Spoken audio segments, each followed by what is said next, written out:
this little project here, one of the business teachers many years ago who was here, he's now retired, named Mr. Goodman, who was actually a lawyer as well. He and I did a lot of combo things together with his business classes. Especially when I first came to Creek, I was only teaching only one period of math. And I was a math science coach for the rest of the district, so I fell into my duties to do something like that as a team talk type thing.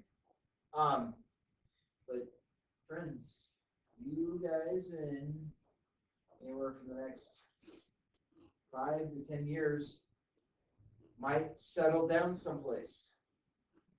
Should you rent a house or should you buy a house? Interesting. Should you rent or should you buy? So, and again, this is, we had to take a snapshot of the time we did it. I did not adjust it for today because things are really out of whack today. Hello, good to see you. There's a handout for you. So, yes, I understand home prices are different today than they were in 2017. That's fine. But should you buy a home or should you rent a home? It says a 30-year mortgage on a $500,000 home. So this means, I guess, you're buying a house in Kansas right now. Okay? So if you were to buy a house, usually you are requested to put 20% down on the house. So that means if you bought a $500,000 home, you should put $100,000 down, which means that you're going to finance $400,000. Okay? Following so far? So, this means that you're going to pay $1,891 a month for the next 30 years.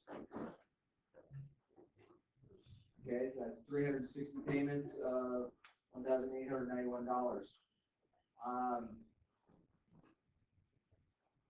That would mean that if you bought the $500,000 house, basically you would have had your original $100,000 put down, and then if you were to find a fixed rate of 3.92, today it's a lot higher than that. It's about 5.6 to 6.0 as far as the interest goes. So when you borrow money from a lending organization for your mortgage, they're going to charge you interest. So if you went base it on the 3.92, which was back in 2017, those were much different times.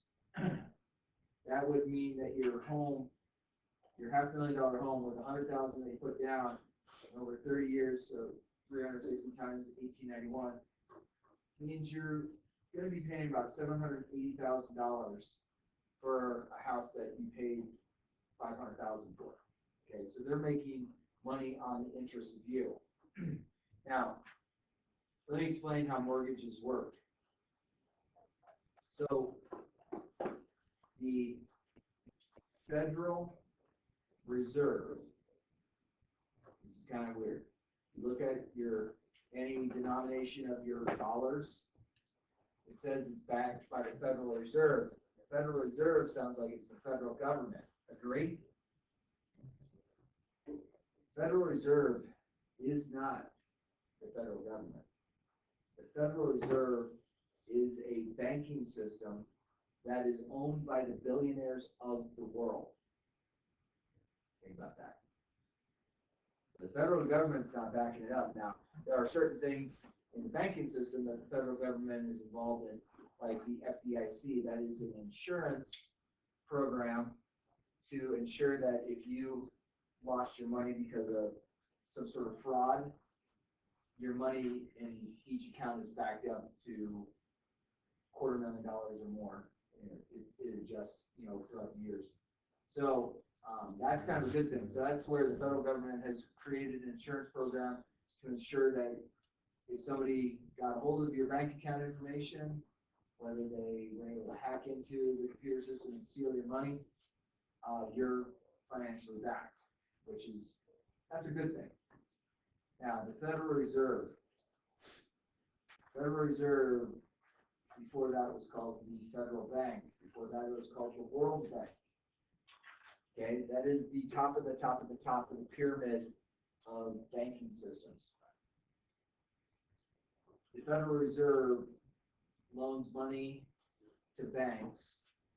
Banks then will loan money to the customer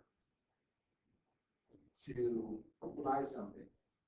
The Federal Reserve's goal is to have everybody paying some sort of debt always. So there's 8 billion people on the planet roughly. They would like all 8 billion people, not including the billionaires, to be in debt. And then you pay interest on the debt, as well as you're paying part of your principal, that is what you owe or had borrowed. And so they are making money. And a lot of times a mortgage, like let's say you had a mortgage through Bank A. Well, Bank B might buy your mortgage because there might be a slight dip in what the Federal Reserve is willing to lend at a percent.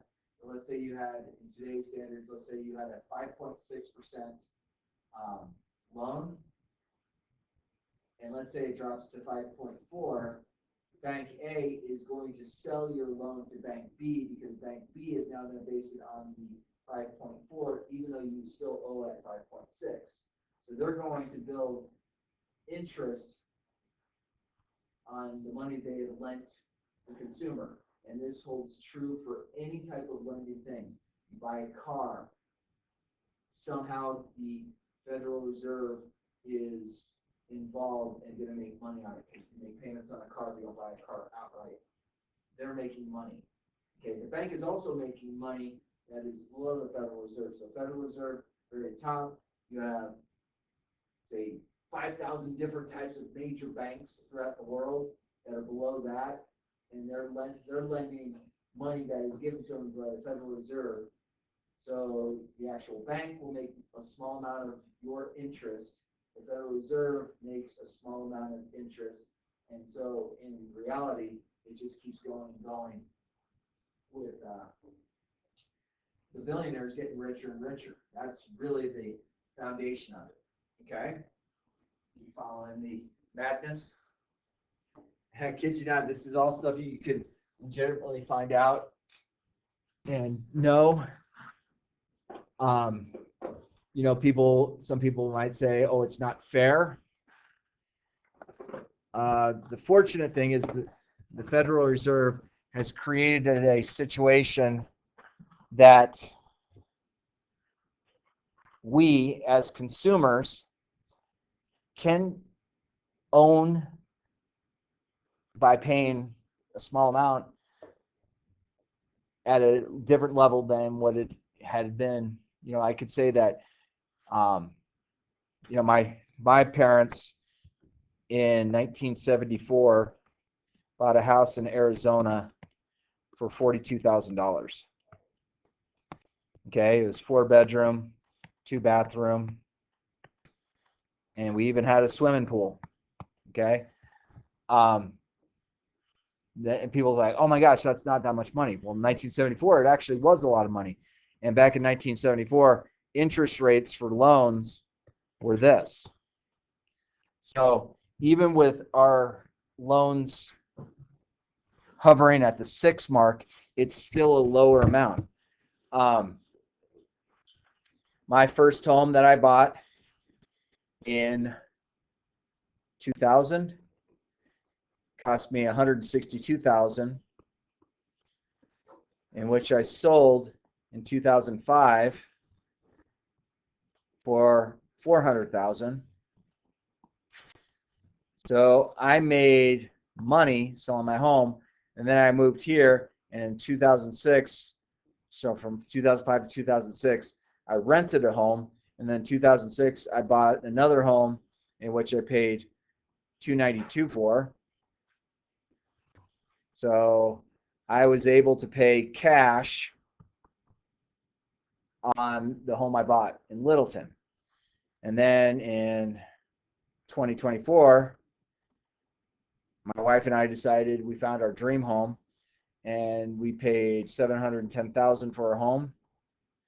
And I sold this house for $700,000, which I already owned, and I did a small mortgage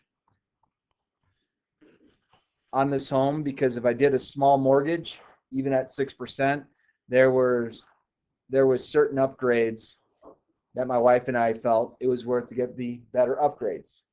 Okay, so the Federal Reserve is making a little bit of money off of me, and we haven't paid off quite the loan yet because there were some things that we wanted to improve upon in the home, like we wanted to expand our back deck. So that's in the process of being done actually as we speak. And we had some other things we were doing as well. We bought 10 more solar panels for our house. So now the solar that already came on the house with the additional solar panels, we had to pay cash out. So that was about $20,000 a way to pay. But the electricity, I make more electricity than I use. So I sell back the electricity I don't use to the power company, and they pay me 25% of what they would charge my neighbor to use the electricity that I generated that went back into the grid. So that's the whole foundation. But is it better to rent or is it better to buy? So in this situation, we're talking about this $500,000 home that's going to cost you this after 30 years. That's going up there good. So what would have been better for us to do? Well, we also realized there in Denver in 2017, on your property value, your assessed value of your home, you're having to pay an additional 0.5% or 0.56% in Denver, which I know we're not in Denver, we're in Greenwood Village here. So wherever you buy a home, the city is going to charge you a certain percent of a tax on the home that you buy, and whatever your assessed value, you have to pay these in taxes each year. Now you can break it up to do it over 12 months, or you could pay one time per year. Most people will choose to do it over 12 months because it's not quite as bad of a bill. And the nice thing is if you pay it over 12 months versus you pay it back over 1 year, they actually don't charge you interest to pay it off over 12 months.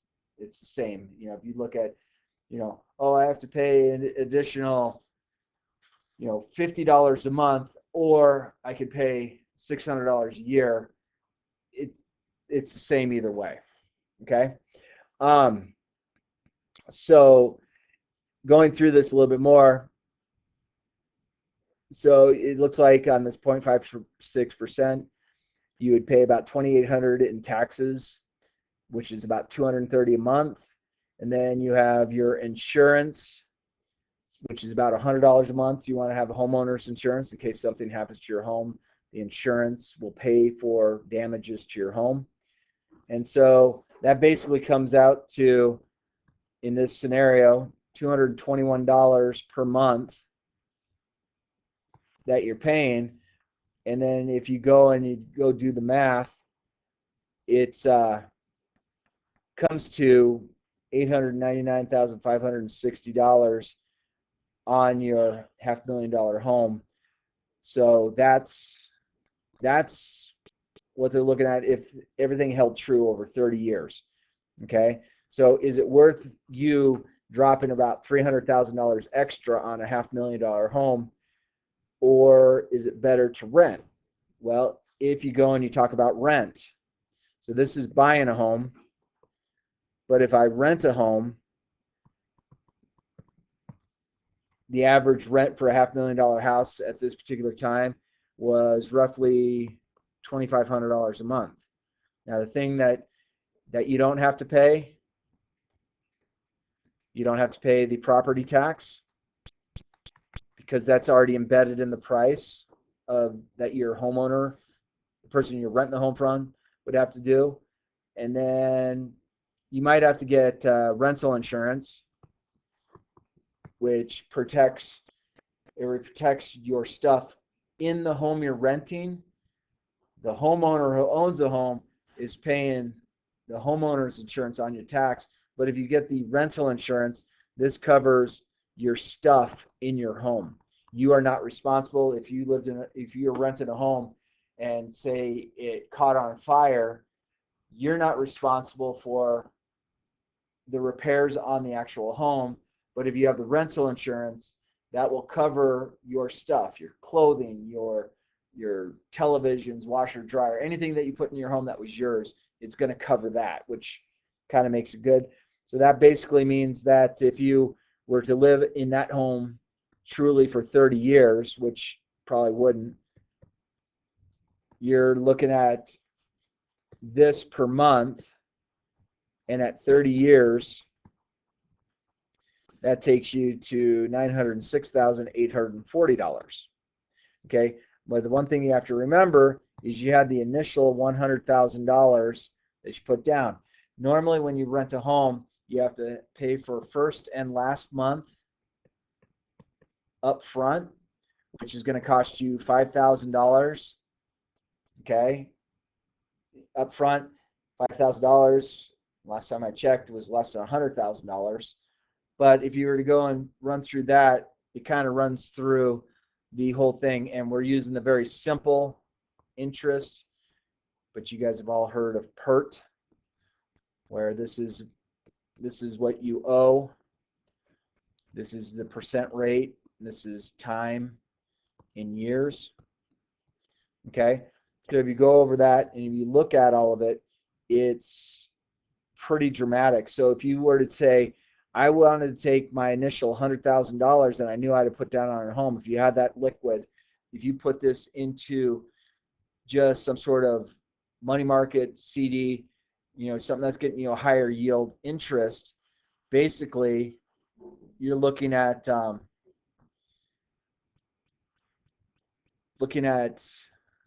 where am I looking? Oh, so if you ever find this and you to grow at a 9.7% rate, which is basically the trend of what the stock market has done in mutual funds over the years. Yes, stock market is indeed down right now, and I know a lot of people are panicking. I'm staying the course of what I've been doing, but basically your $100,000 is going to turn into this. So after 30 years, you're sitting on roughly, almost $2 million. Okay, so that means if you rented a home versus bought a home, if you did the exact same payments, if you looked at if you said, I like this home, but I want to rent it for 30 years, and you were wise with your money, and you said, the $100,000 I would have had to put down on this home, I'm just going to take that $100,000, I'm going to put it into some sort of mutual funds or anything like that you generally earn around 9.7% over the lifetime. Your $100,000 is 18 times what you had done. So the housing market, generally speaking, and yes, it's not 100% true, depending upon the area of the United States you live in. I showed you in my situation where I made an extraordinary amount of money on a home. I went from, in basically 5 years' time, buying a home for 162, selling it for 400, which was a fantastic thing. Usually things aren't going to grow like that. When this happened, it was back in the time where they were having some really goofy interest programs. They called them balloon payments, where it was all of a sudden you had these people that would buy, in the traditional 30-year fixed rate mortgage, I could buy a $500,000 home. Because it's the balloon rate, hey, look, you qualify for a $750,000 home. And they kind of sold it as, if interest rates go up, then you have to do that. And a lot of times in this time, you were able to get a 0.8% interest. And then all of a sudden it skyrocketed from 0.8 to 6%. So it increased dramatically. And all of a sudden this person was in a home they really couldn't afford, but because they were charging them only a 0.8% interest, and then it went up to 5% because it was an adjustable rate, they went from a nice modest payment of $1,200 to, oh my gosh, now I have to pay $6,000 a month. And people were walking away from homes that they couldn't afford.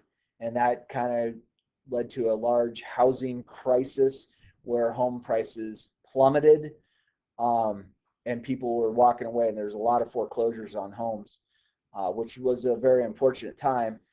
And it was just basically trying to trust, you're trying to trust the market. I know that when we came here, my wife and I knew exactly what kind of home we wanted, where we wanted a home, and our realtor said, "But you qualify for this," and they were trying to up us because we were coming with roughly, we had 400,000 roughly that we could play with, and they're like, "Look, there's a $3 million home you qualify for," and it's like, yeah, you're stroking my ego saying I can get into a $3 million home, but what happens when this it goes up? I mean, if I'm financing 2.6 million or 2.4 million dollars or 2.6 million dollars, it's going to turn into a payment that I couldn't afford. It would turn into something that would have probably went from, you know, 2,000 a month up to like 16,000 a month, which becomes something that I know my wife and I would not have been able to afford. So when you go through and you're trying to determine what's best for you, nice thing about a rental, something breaks in your rental, okay? The air conditioning unit goes out on your rental. The person who owns your home, the landlord, has to pay for it to be fixed. If your home came with any appliances, if any of those appliances broke, the person, your landlord, has to pay for those damages. A lot of times your landlord will include um, trash or some other utilities that they will pay, whereas if you buy a home, you have to pay for the trash. Um, but the hard thing is, does it become worth it? Neighborhoods do change. Okay. One of the things I saw in my Littleton neighborhood, which I lived over by Arapahoe High School, some of the things I started to see changing is I started to get more and more homes that were rental properties that were there, which, there's nothing wrong with a rental property, but there's no guarantee that that person who's going to be in the rental property is going to have the pride of ownership to keep the update of the house. And so when we moved, we went from probably 20% of the homes in my neighborhood had turned into rentals over the years to I moved to this new neighborhood which doesn't have any rentals. There becomes a price point where people aren't as willing to lay their own money to be a landlord, um, because you don't always get the price point of those people that are willing to rent those types of homes, which is fine. Um, but neighborhoods do change. So if you think you buy in a brand spanking new neighborhood, would things change in 30 years? And the answer is yes. Does it change for the better or for the worse? You're rolling the dice on it. You don't know. Um, if you had a job change where you said, "Oh my gosh, my job was here in Denver and now I have to move to New York." If you're in a rental, it's a lot easier to get out of the lease because you basically lose your last month's rent that you had already paid for originally, and you get away from it. You're gone, which is pretty good. If you were in a housing market that was starting to slump a little bit, and all of a sudden you have to sell your home, and let's say your $500,000 home dropped to a $450,000 home because the market is not there to support it, you're taking a big hit on that to walk away from. Now, again, it is very possible a home over the lifetime of 30 years is going to be worth more than what you had originally paid for it. But if you are switching jobs over time, that might be something to look at. A lot of people, when they have little kids, you're looking to, I want the best for my kids, and I'm going to move into this neighborhood because it feeds into this school, and this school, and they are higher performing schools than neighboring districts. So a lot of people will want to live in the Cherry Hills, Greenwood Village area because they want you guys, their kids, to go to the schools that you're seeing a lot more in. Um, I will say that when I was my daughters went through Littleton Public Schools. I had one who went to Arapahoe High School and graduated, one went to Heritage and graduated. Um, Littleton Public Schools, because it was an older district in a landlocked district, absorbed a lot of kids from Douglas County because there was some really goofy stuff going on with Douglas County schools, and actually continues to. I don't know if you guys know this, but you're in a very lucky market of a school, um, because you tend to get a little bit better education. When I left Chaparral High School in 14, the year before that in 13, our principal, he left, and we got a real peach of a principal that came in. But when he left, of the 120 teachers that were at Chaparral, which is far less than here because it's a smaller school, there was 40 teachers who left when he left. The following year, another 30 teachers left, including me. So do you want your kid going to a school that can't keep teachers around? I don't know. I wouldn't prefer it, but I left because I came here, and my medical class is what sold me on coming here, because Cherry Creek Schools was willing to pay me $30,000 more a year than what I was making down at Chaparral High School. And it's like, when they slid that contract across the table, I'm looking at it going, "Are you sure that's right?" And they're like, "Yeah." I'm like, "Okay, I'm moving." And I didn't move homes, I just switched districts. Um, so, and then things to ask yourself: are you really going to live in a home for 30 years? My parents, well, now it's my dad because my mom passed away 3 years ago, but my dad still owns that house that he bought in 1974. My sister and her husband live there when they take care of it, all the stuff on the home. And my dad has a new lady friend that he lives with elsewhere. But it's kind of unique that somebody would own a house since 1974. I mean, a lot of people in my old neighborhood in Littleton, some of them had lived, the neighborhood was built in 1982, 83. So there was a lot of people who were original homeowners there that stayed there because they just really liked the neighborhood. I moved in. I liked it. I liked the neighborhood. It was just great for my kids. But then when my wife and I found the home that we really liked, we went and switched it, and we used the equity that we built in our house.